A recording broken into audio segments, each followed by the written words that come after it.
how I plan my week for superior performance. I've spoken a lot in previous podcasts about the importance of planning and maybe planting some seeds or skimmed over a little bit of some of the things I do, but I've never broken down in minute detail exactly how I plan my week every week. And why this subject is really, really important to me is we've coached a hell of a lot of clients, the last sort of 14 years.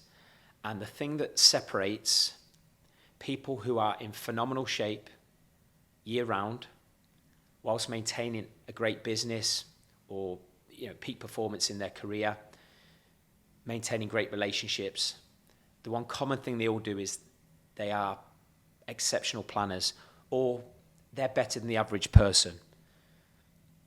When you are ruthless with your planning, you're more productive with your time, and ultimately where we are in life is going to be the byproduct of how efficient our planning is, because we're going to be more forthright with our actions from there.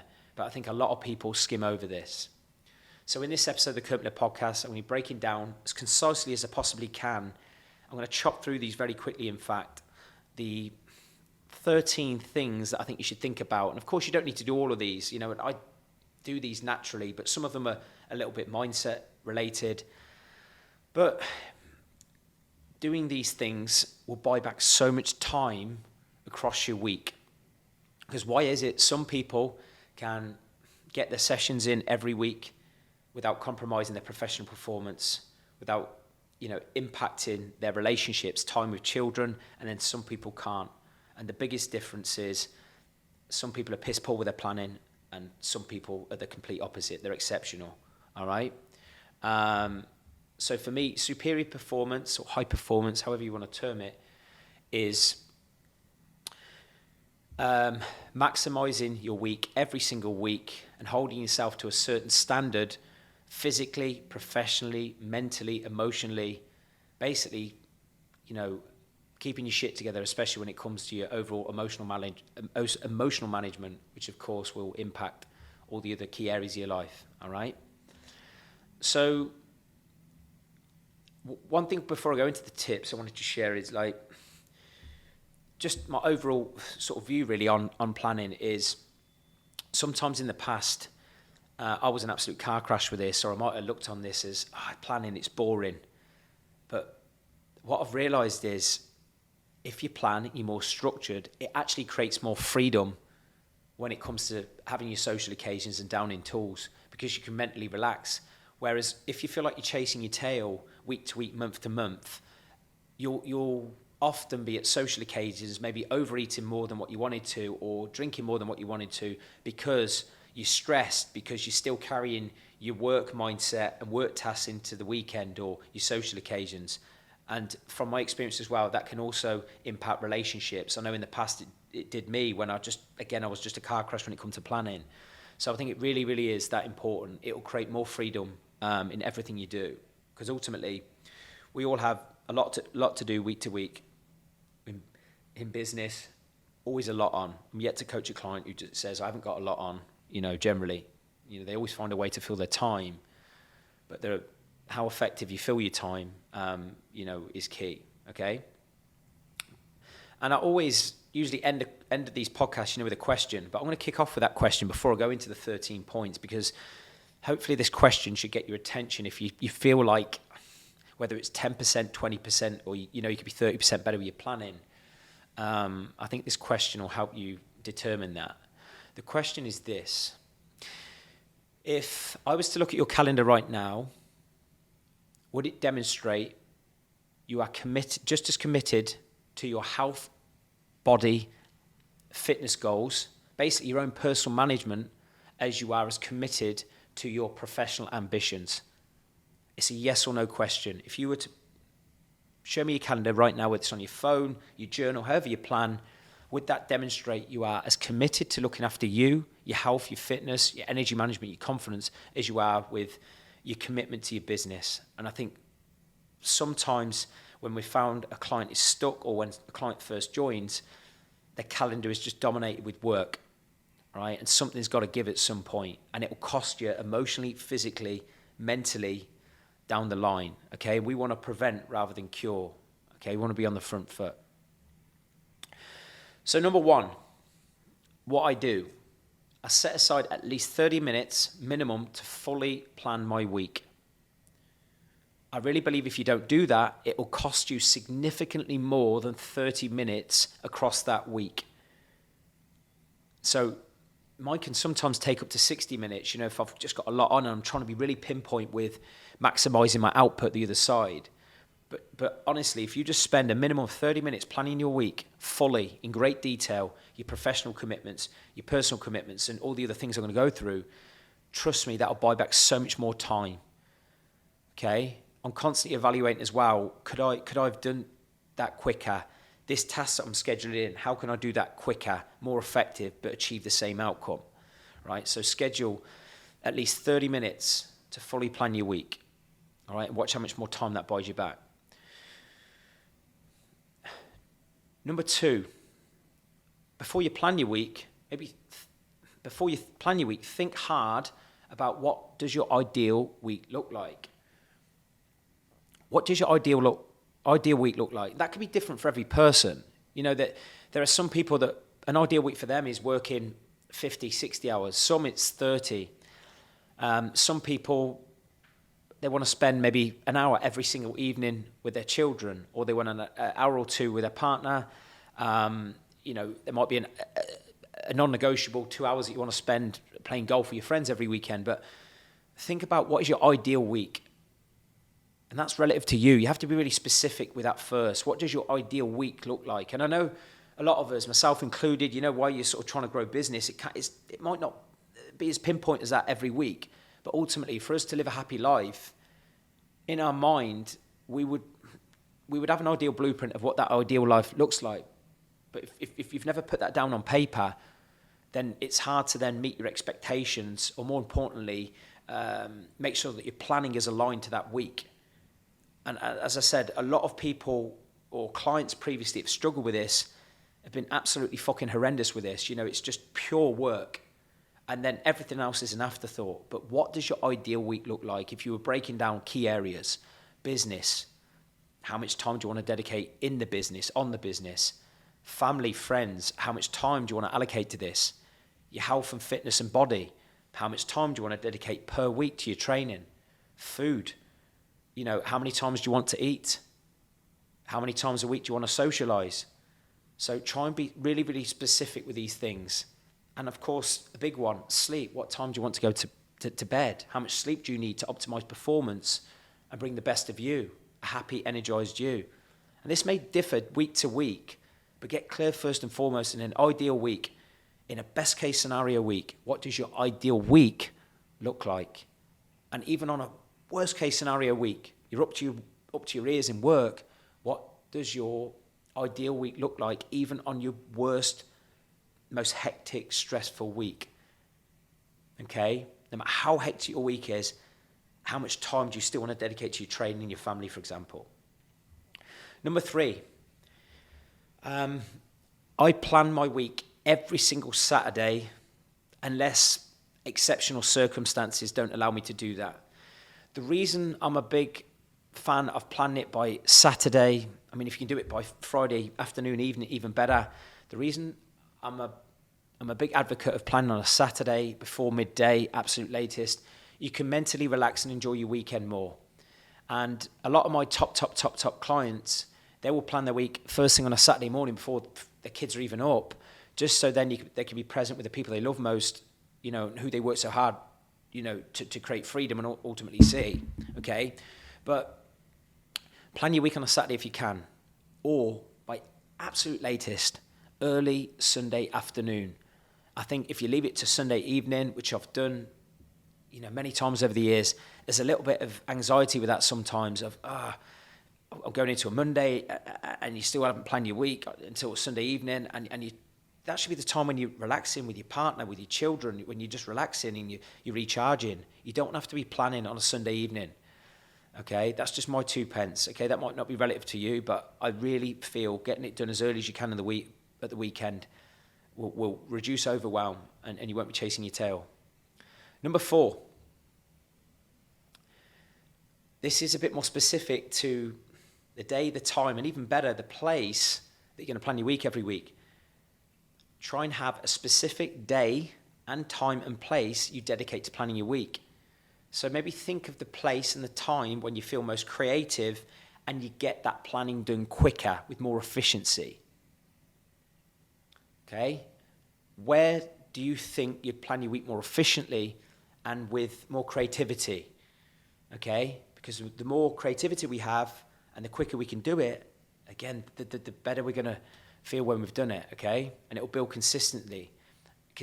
And more importantly, if you're planning your week in the same place at the same time on the same day, you condition that week to week as a habit, again, it will be on autopilot. And that's what we want to do. We want to make it consistent. So we need to make it as automatic as possible. Number 5. Pick your 1 to 3 priority outcomes that are absolute musts to get done for the week ahead. Pick your 1 to 3 priority outcomes that are absolute musts and non-negotiables for the week ahead. You can, of course, create a bigger to-do list.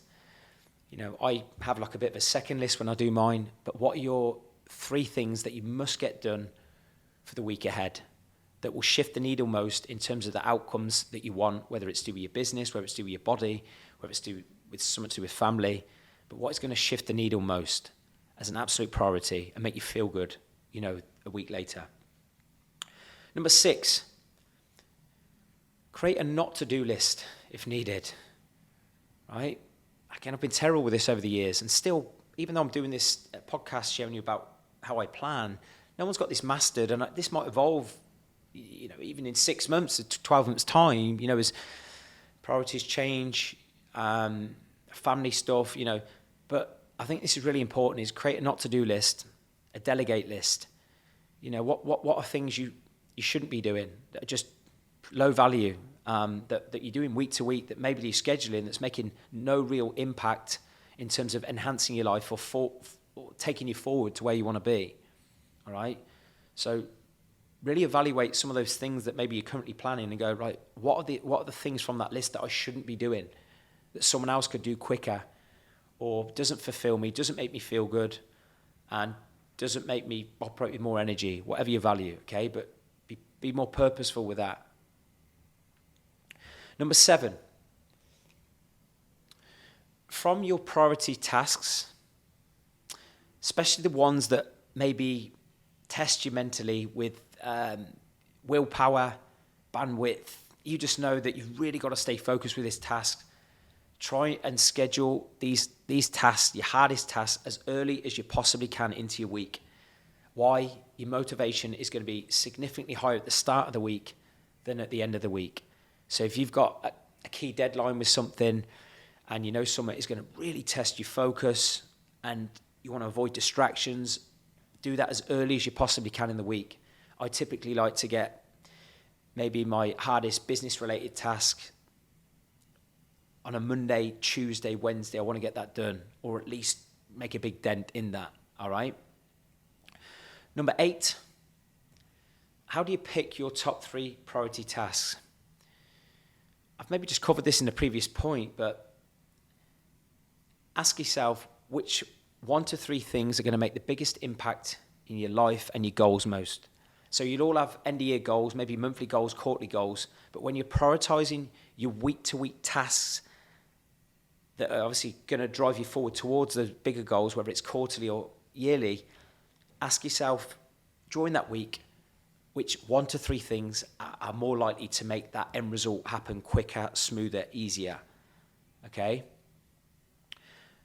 Number 9, this is a bit of a James Clear principle from amazing book, Atomic Habits. If you've never read this, it's a phenomenal book. For me, it's one of, if not the best book on building great habits. And James Clear is a huge fan of, if you are trying to make something a must-do from a should-do, build more consistency, write down the day, the time, the place you will actually do these tasks. Because the more specific you can be with this, 1, you rely less on willpower, you make it easier to follow through with it, And again, you're just more likely to build that as a habit. So for all of your main tasks, write down the day, the time, the place, maybe the work block that you want to do that in, and watch how much more effective and more likely you are to actually do it. Number 10, I was absolutely shocking with this. And every now and then, I have a nasty habit of creeping back into this one because I can be deluded sometimes with what I believe I can get done in a typical week or even a day. When you're planning your week, avoid overscheduling. Leave buffer time, leave wiggle room. You know, I've been terrible in the past. I remember once I shared my diary with my assistant, you know, while we were trying to optimize my calendar, and I literally had pretty much every single minute broken down in the day. It was deluded. I was absolutely deluded. I wasn't even leaving like time to go to the bathroom or eat long enough or just do basic stuff. You know, have a shower, brush my teeth. You know, so make sure you leave a little bit of buffer time and wiggle room. And one thing I've said in previous podcasts, and you know, was preached by one of my mentors, Brendan Bashard, was when you're planning your weeks and your days, every 50 to 75 minutes or every 60 to 90 minutes is an absolute minimum. Make sure you're scheduling 5 to 10 minutes where you get some water. You might be doing some breath work. You close your eyes. You know, you're just releasing tension and energy. You're releasing tension, setting intention, right? So you need that buffer, and also you can get a little bit of movement, which changes state, and then you come back to a task and you're more creative. So leave buffer and wiggle room with your weeks and days, because you are going to get unexpected things that come in, within your week. Kids might get ill, called out of school, or something happens, you have to take a last minute call. Basically life, things happen, right? Now, to contradict that, if these things kept happening and we feel like we're chasing our tail all the time, then it's definitely a planning issue with the way we're organising our week. If we're constantly in that reactive state, we have to really take a harsh look at the way we're planning, but definitely avoid overscheduling. Now, in relation to food, when it comes to planning your week, right? Plan exactly when you are going to cook, when you're going to prep, when you're going to order your food. Basically, whatever method you use to plan to manage your food. Let me say that again more clearly because this is important. Whatever method you use to plan your food, whether it's a meal plan where you prep your food, you track your calories, in which case you are going to probably have to order food or eat on the go. You're going to outsource it. You operate with habits and guidelines. Schedule when, where, whenever possible within your week, when you're going to eat, okay, what you're going to eat. It might be different on certain days. And especially for a lot of our clients, since I've built to last, they might have a certain time that they plan and prep their food if they're eating at home. But if they're eating on the go, they will also have to plan what are their options within their environment, or their hotels or planes or airports, whatever it is. But you need to plan when you will shop, prep, order, cook your food to avoid reactive decisions with your food. All right? If you're forever running out of food, for example, and that can be an excuse for eating shit or ordering takeaway, then that says to me that your planning isn't efficient when it comes to your food. Okay, you're not ordering enough food. I would strongly suggest that if you are someone who likes to prep your food, or at least during the week, you have a set day and time that you order your food, so you know that the cupboards and the fridges are going to be full of the food that are aligned to the health and the body you want, okay? So take control. First point of action is, what method am I going to manage my food with this week? Second step, what do I need to do to make sure that the foods I know I need to eat are aligned to my goals? Like, how can I make sure that I have these foods in my environment, whether I'm at home, whether I'm at work, whether I'm on the go, okay? And then you're more likely to implement, better to eat decisions from there, okay? Number 12, just coming to the last two. This is more in relation to stress, and I think it's really, really relevant for entrepreneurs and business owners. Be brutally honest about your most stressful day and time within your week. From my experience, every single person has their more vulnerable days where stress is high, and we all know when stress is high, intelligence is low. When they feel more urge to overeat, make piss poor decisions when it comes to our health, fitness, and body management. So if you know that these days are coming, for a lot of people in business, it's usually at the end of each day, or as a minimum at the end of each week. That's when the fuck it mentality can come when it comes to eating decisions and, over drinking, for example. Forward think this. If you know that habitually, week to week, there are certain times where you feel more vulnerable, how can you preempt that emotion and that situation and put a better choice in place, especially when it comes to your food, so you don't make reactive decisions? Okay? I've said this in previous podcasts, but just forward think a lot more. When I'm on most stressful times, and how can I make a better decision than I did the week before? 13. It's nearly wrapped up now, okay? Similar to food, though, in relation to training. Write down the days, the time, the place you will complete your workouts. Anything less, you'll risk life getting in the way. Okay, something cropped up. It's bullshit if this continually happens. You rely on motivation. Motivation does not last. At least half a week, I cannot be bothered to train, but I'm disciplined and it's scheduled.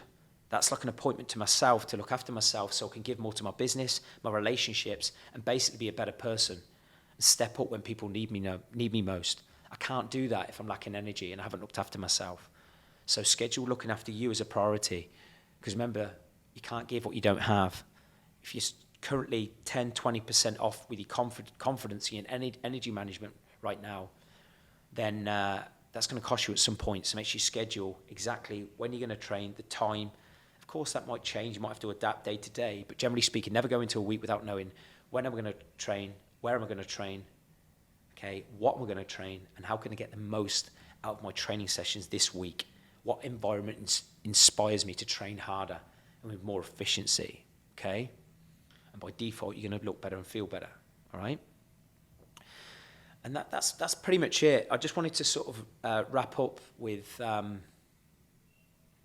something that is more related to each day. And I've done a separate podcast on obviously winning the day and all that type of stuff.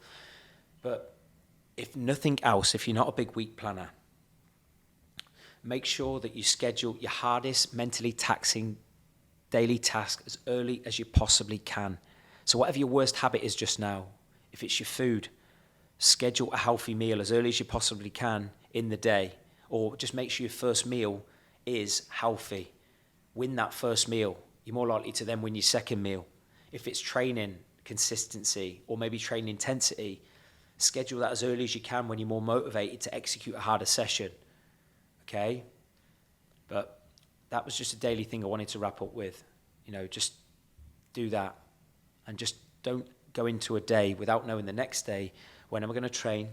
When am I going to move? When am I going to eat the following day? So even if you might be listening to this and, God, that's so much to think about in a week, just maybe evaluate the 1 to 3 things that if you implemented into your weekly planning, into your weekly calendar, you're more likely to have a superior performance with your body, your work, and be a better person around the family, okay? But that's what separates, for me, people who create great transformations, but more importantly, keep them from those that don't, all right? So, yes, we have non-negotiable appointments that will be fixed in our diary week to week, but make sure you have non-negotiables for yourself when it comes to your food, your training, and your lifestyle management, and just watch how much happier you are and more effective you are across everything you do. So, thank you so much for listening. As always, I hope this really, really helped. Please, again, shoot me a message with feedback on my social media channels, and I'll see you next time.